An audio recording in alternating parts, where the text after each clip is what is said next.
जब से हमने होश संभाला है, जन्म लिया रोते रोते, बीच में काम नहीं बने तो रोए, और जब मर गए, मरने लगे तो रोते रोते। विचार करो, क्या इसीलिए आए हो? कबीरदास जी ने एक दोहा गाया है इस बात पर। कबीरदास जी ने गाया, कबीरा जब पैदा भये,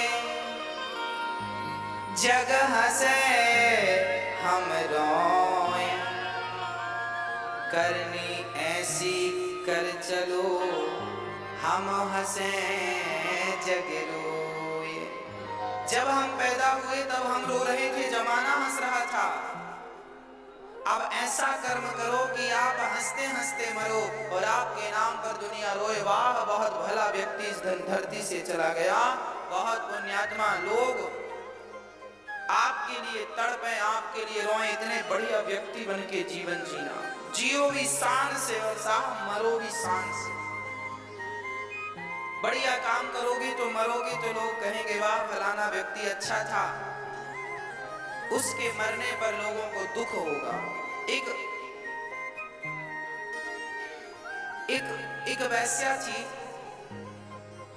वो वैश्या, उसका घर बिल्कुल नुक्कड़ में था, तो गांव में कोई भी मरता था तो वो वैश्या तुरंत बाहर निकल के बोलती, अंदर कोई भी रहता तो बोलती जरा रुकना, मैं देख के आ रही हूँ कि आदमी स्वर्ग जाएगा कि नरक जाएगा। तो वो बाहर आती और देखती शमशान जा रहे, अर्थी जा रही थी, देख के बता देती कि ये स्वर्ग जाएगा, ये नरक जाएगा।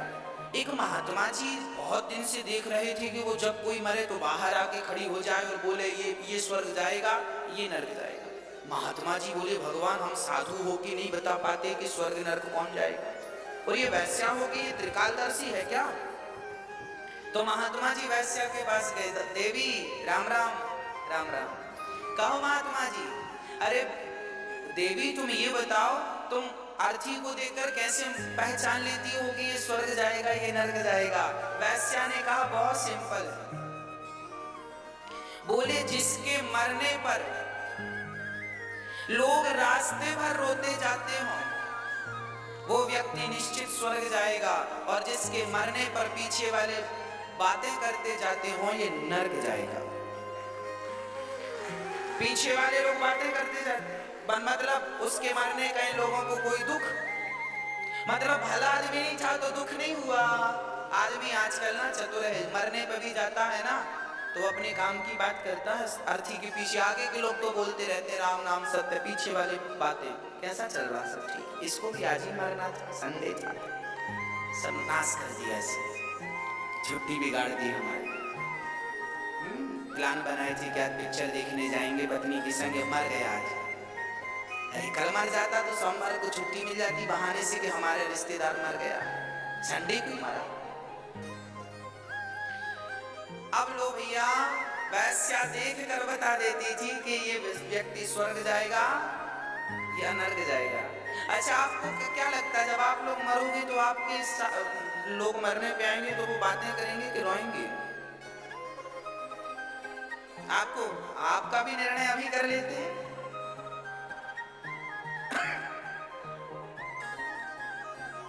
कुछ ऐसा कर जाना कि दुनिया कबीरा जब पैदा भये, जग हंसे हम रोए, करनी ऐसी कर चलो हम हंसे जग रोए। जग रोए, जब जग रोता है तो वो व्यक्ति बहुत अच्छा, समाज भी उसी के लिए रोती है या रोता है जो व्यक्ति अच्छा होता।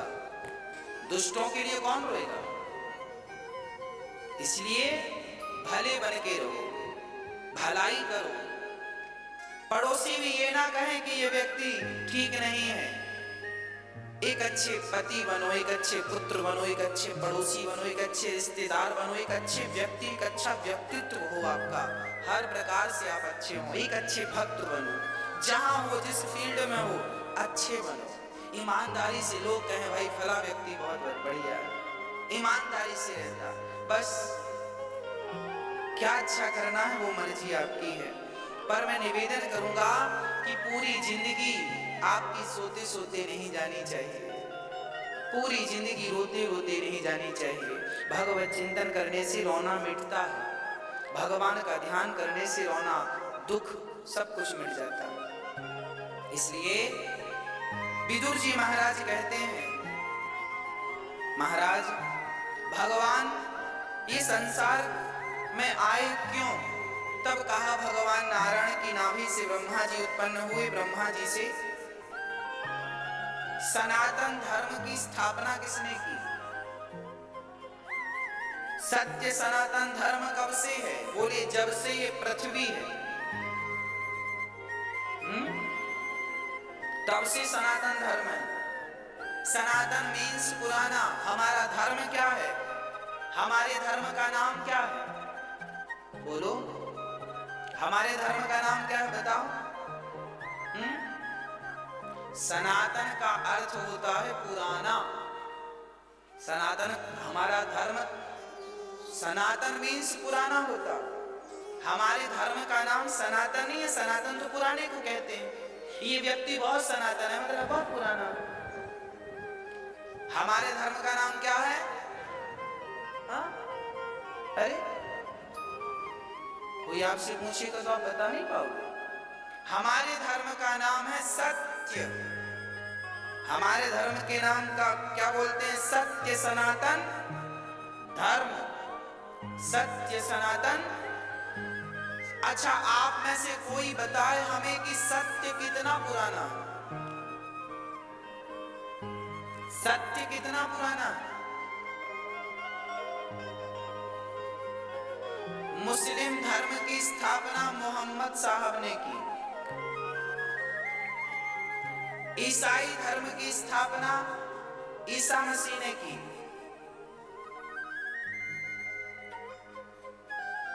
किसी धर्म की स्थापना किसी ने की।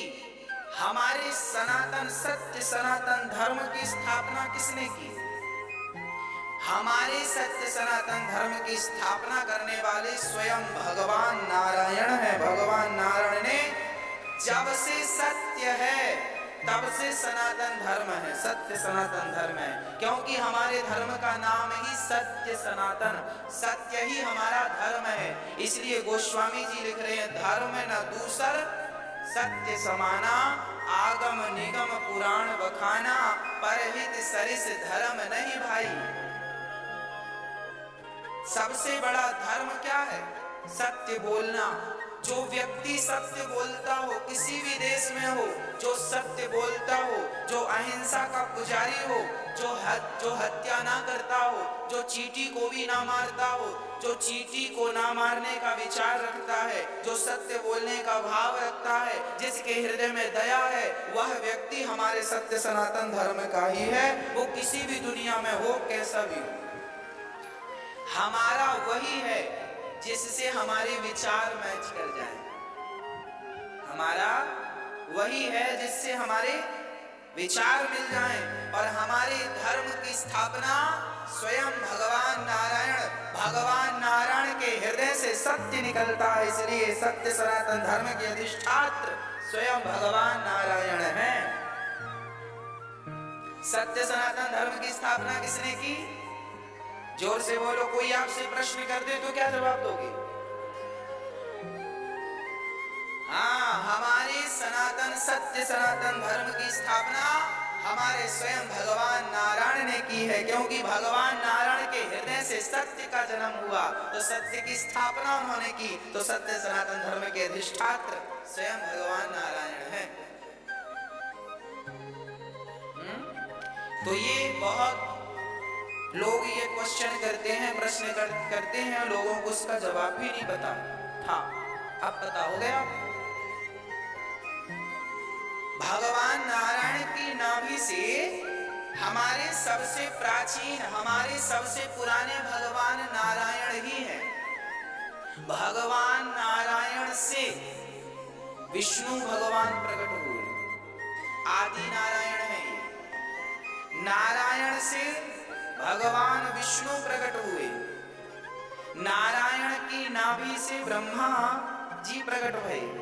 फिर ब्रह्मा विष्णु और महेश, देखिए जरा, नारायण तो तीनों पर कंट्रोल करने वाले हैं। भगवान नारायण से ब्रह्मा हुए और विष्णु हुए, फिर ब्रह्मा जी से शंकर जी का प्राकट्य हुआ, उनकी भ्रकुटी से शिव, रोता हुआ बालक हुआ जिनका नाम हुआ रुद्र। तो वह एक ही तीन में डिवाइड हो गए। तीन क्योंकि काम तीन करने थे ना। तो ब्रह्मा जी ने सृष्टि उत्पन्न की, विष्णु जी ने पालन किया और शंकर जी ने संहार किया। समझ रहे हैं बात? बहुत गंभीरता से समझिएगा। इन तीनों को कंट्रोल कौन करता है? ब्रह्मा विष्णु महेश को कंट्रोल कौन करता है? नारायण।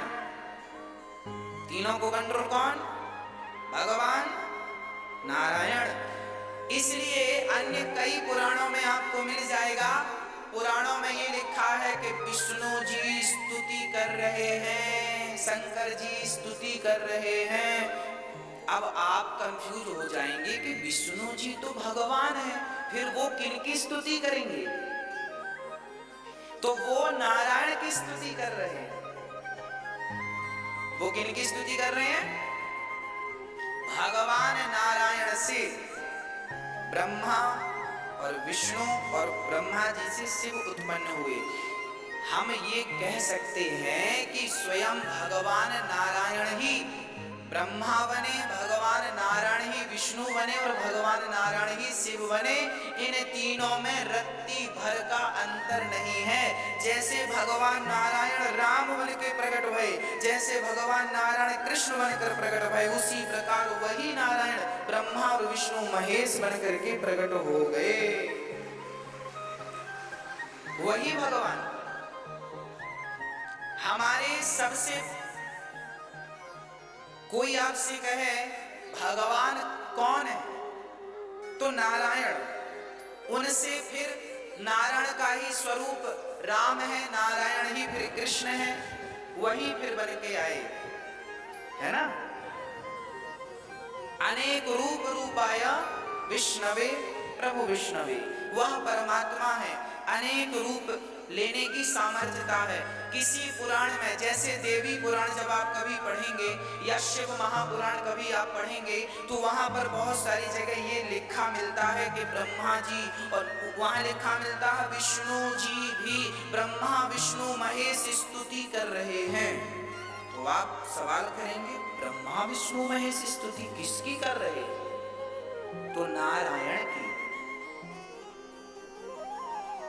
इनके ऊपर स्वयं नारायण। तो वह भगवान नारायण से ब्रह्मा जी उत्पन्न हुए। ब्रह्मा जी से शरीर के एक अंग से मनु और दूसरे अंग से शत्रुपा। अब ध्यान से सुनिए, ब्रह्मा जी के शरीर के दाहिने अंग से मनु, वाम अंग से शत्रुपा का प्राकट्य हुआ। मनु शत्रुपा से संसार में मैथुनी सृष्टि प्रारंभ हुई। मनु शत्रुपा की 5 संतानें हुई, 3 बेटियां और 2 बेटे। आकुति, देवहूति, प्रसूति नाम की 3 कन्याएं, प्रियव्रत और उत्तानपाद नाम के 2 पुत्र। आकुति का विवाह रुचि प्रजापति से हुआ, ये ब्रह्मा के पुत्र हैं। देवहूति का विवाह कर्दम जी से हुआ। कर्दम जी महाराज बड़े भाव से भगवान का भजन करते, और मनु जी महाराज अपनी बेटी देवहूति का विवाह कर्दम जी से करते। कर्दम जी ने एक विमान की रचना की, उस विमान में अपनी पत्नी को बिठाकर माता देवहूति को और भ्रमण किया। 9 बेटियां हुई कर्दम जी की, बड़ी यशस्वी बेटियां हुई।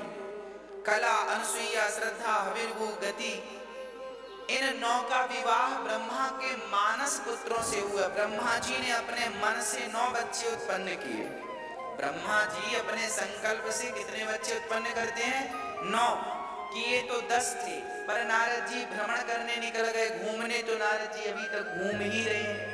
उनका विवाह नहीं हो पाया क्योंकि वो विवाह के टाइम थे नहीं। तो 9 बच्चों का विवाह हो गया। कला का मरीचि से, अनुसुईया का अत्रि से। अनुसुईया माता का विवाह अत्रि से, ये अत्रि ब्रह्मा जी के पुत्र हैं। श्रद्धा का विवाह अंगिरा से, हविर्भू का विवाह पुलस्त्य जी से, गति का विवाह पुलह से। ये जो ऋषि हैं, इन ऋषियों से ही फिर हम लोगों का गोत्र पढ़ता गया। आपका गोत्र क्या है? बोलो। आपका गोत्र वशिष्ठ है। आपका गोत्र क्या है मेरी माँ?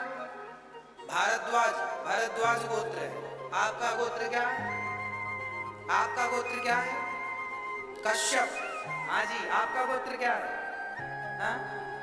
हाँ, अब आप ये समझिए, जिनका गोत्र भरद्वाज है वो भरद्वाज की संतान है। जिनका गोत्र वशिष्ठ है वो वशिष्ठ की संतान। वशिष्ठ ऋषि जो थे, आप ऋषियों की संतान। अब देखिए, मनु जी की करदम जी की 9 बेटियां हुई। 9 बेटियों का विवाह 9 ऋषियों से हुआ। तो ये 9 ऋषियों में से, अब सुनिएगा, किसी का गोत्र मरीचि है, किसी का गोत्र अत्रि है, किसी का अंगिरा गोत्र है, किसी का पुलस्त गोत्र है, किसी का पुलह गोत्र है, किसी का क्रतु गोत्र है, किसी का वशिष्ठ गोत्र है, किसी का अथर्वा गोत्र है, किसी का कुछ गोत्र है। ये गोत्र क्या है? ये हमारे ऋषियों के नाम से, उनके नाम से वो परंपरा चली आई। हमारा गोत्र है साइंडिल गोत्र। साइंडिल गोत्र उत्पन्नो हम, हमारा गोत्र साइंडिल गोत्र है। तो हम साइंडिल ऋषि की संतान, हमारा गोत्र साइंडिल है, तो हम उनकी संतान है। आपका भरद्वाज है तो आप भरद्वाज ऋषि की संतान है। आपका गोत्र कश्यप है, आप कश्यप ऋषि की संतान। आपका किसी का कर्णव गोत्र है तो वो कर्णव ऋषि की संतान है। मतलब आपका, हमारे भारत में 4 वर्ण हैं, ब्राह्मण क्षत्रिय वैश्य शूद्र, और चारों वर्णों में सबके गोत्र होते हैं, सबके ऋषि होते हैं। इसका अर्थ ये है कि हम भारतीय लोग, सत्य सनातन धर्म के लोग, हम ऐसे ही नहीं हैं कि काट पीट के बना दिए गए। हम ऋषि मुनियों की संतान हैं, अनादि हैं हम। हमारे इतिहास है, ये हमारा इतिहास है। जिस दिन संसार बना था, याद रखना मेरी माँ, दुनिया का विज्ञान तो मोहनजोदड़ो हड़प्पा संस्कृति को ही जानता है। दुनिया का साइंस, चाहे वो नासा का साइंस हो या कहीं का साइंस हो, वो साइंस जो है केवल 2000 साल पुरानी बातें जानता है। मोहनजोदड़ो हड़प्पा संस्कृति के पहले क्या था, ये साइंस को अभी नहीं पता। साइंस इस पर रिसर्च कर रही है। जबकि हम आपको उस दिन की तारीख बता सकते हैं, हम आपको उस दिन का इतिहास दे सकते हैं जिस दिन से संसार बना। संसार कैसे बना, सबसे पहले क्या बना, चलो हम आपको सब सुना देते हैं। सबसे पहले क्या बना, चलो हम आपको लो सृष्टि का वर्णन सुनो। ये देखो, हमारे वेद पुराणों में सबका है। ये संसार, ये पृथ्वी कैसे बनी, मैं बताता हूं। 10 प्रकार की सृष्टि। आप लोग प्रश्न करते हैं ना कि पहले वृक्ष आए कि मनुष्य आए। आज हम आपको स्पष्ट करते हैं प्रमाण के साथ। सबसे पहले महातत्व की उत्पत्ति हुई, फिर अहंकार की उत्पत्ति हुई, फिर भूत सर्ग की उत्पत्ति हुई, फिर इंद्रियों की उत्पत्ति हुई। इंद्रियां हमारी जो शब्द स्पर्श रूप रसगंध, 5 ज्ञानेंद्री, 5 कर्मेंद्री। इसके बाद 5वीं सृष्टि मन। हमारे जन्म होने से पहले हमारे मन का निर्माण हो चुका था। समझिएगा, मन, आपका जो मन है वो आपसे पुराना है। मन और देवताओं की 5वीं सृष्टि। 6ठी सृष्टि है अविद्या की। अविद्या जानते हैं, अज्ञान। ज्ञान भी आया और अज्ञान भी आया। यदि प्रकाश है तो अंधकार भी, आकाश है तो पाताल भी है। तो भगवान ने ज्ञान बनाया तो अज्ञान बनाया, धर्म बनाया तो अधर्म बनाया। 7वीं सृष्टि वृक्षों की है। जब ब्रह्मा जी ने संसार बनाया तो सबसे पहले, अभी मनुष्य नहीं बना, अभी ब्रह्मा जी ने वृक्ष बनाए। 7वीं सृष्टि ये वृक्ष है, वनस्पति।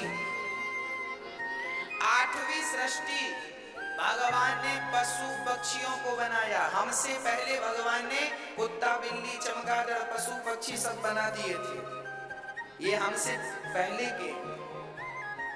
फिर नौवीं सृष्टि में भगवान ने मनुष्यों को बनाया। क्या बनाया? मनुष्य को बनाया।